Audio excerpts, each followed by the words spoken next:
One of the best ways to save time as a whatnot seller is by setting up shipping profiles.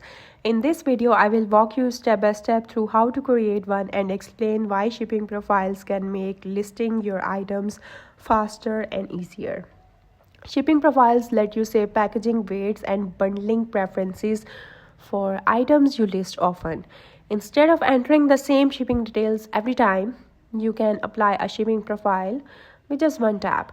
To get started, open the Whatnot app. Tap your profile photo in the bottom right corner. Now tap the menu icon, and from here select Seller Hub.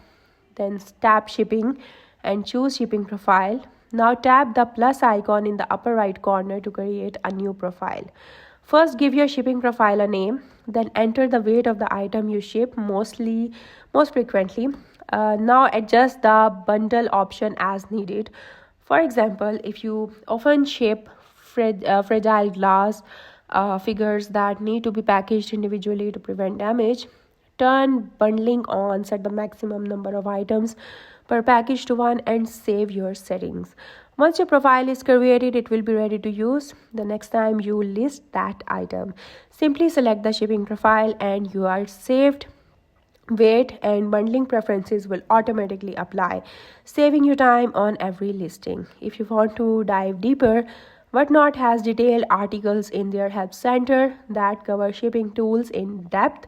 So you can also check out the Seller Summit video in the Seller Academy, which walk you through everything you need to know about shipping. So I hope you like the video. That's it for today. Thank you for watching.